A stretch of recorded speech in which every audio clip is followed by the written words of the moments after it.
Earbuds normally ചെവി clean ചെയ്യാൻ വേണ്ടിയിട്ടാണ് നമ്മൾ ഉപയോഗിക്കുന്നത്.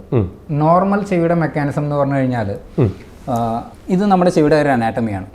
അപ്പോൾ നമ്മൾ ഇത് ചെവി നമ്മൾ ഇയർബഡ്സ് ഇവിടെയാണ് ഇടുന്നത്. അപ്പോൾ ഇവിടെ ഈ വാക്സ് ഫോർമേഷൻ ഉണ്ടാവും ഈ സ്കിന്നിൽ, അത് നോർമലി ഉണ്ടാവുന്നത് തന്നെയാണ്. അത് നമ്മൾ റിമൂവ് ചെയ്യാൻ വേണ്ടിയിട്ടാണ് ഇയർബഡ്സ് ഇടുന്നത്, റൈറ്റ്. അപ്പം ഇവിടെ ഇതിനകത്ത് ഇവിടെ ഒരു കർണപടമുണ്ട്, ഈ കാണുന്ന ഒരു ഭാഗം. അപ്പോൾ ഇയർബഡ്സ് നമ്മൾ ഒരുപാട് ഉള്ളിലേക്ക് ഇടുവാണ്. ഇവിടെ നിന്ന് ഞാൻ ഇട്ട് ഒരുപാട് ഉള്ളിൽ ചെന്ന് ഇതിൽ തട്ടുകയാണെങ്കിൽ ഇത് പൊട്ടാൻ ചാൻസസ് ഉണ്ട്. അത് പൊട്ടിക്കഴിഞ്ഞാലും കേൾവി കുറവ് വരാം. അപ്പം ഇയർബഡ്സ് ഐഡിയലി പറഞ്ഞു കഴിഞ്ഞാൽ ഇയർബഡ്സ് നമുക്ക് യൂസ് ചെയ്യാം ഈ എൻട്രൻസ്, ഇയർ കനാലിൻ്റെ എൻട്രൻസും ഇവിടെ ഈ പിന്നയുടെ ഭാഗങ്ങളും ക്ലീൻ ചെയ്യാൻ വേണ്ടിയിട്ട് യൂസ് ചെയ്യാം. നമ്മുടെ നമുക്ക് ഇടുമ്പോൾ നല്ല സുഖമായിരിക്കും. നമ്മൾ ചിലപ്പോൾ ആ ഒരു ഇതിൽ നമ്മൾ ഉള്ളിലേക്ക് ഒരുപാട് ഇട്ട് കഴിഞ്ഞാൽ ചിലപ്പോൾ നമ്മൾ നോക്കുമ്പോൾ അതിൽ ബ്ലഡ് കാണാൻ പറ്റും. അത് ഈ കർണപടത്തിൽ തട്ടിയിട്ടുണ്ടാവും.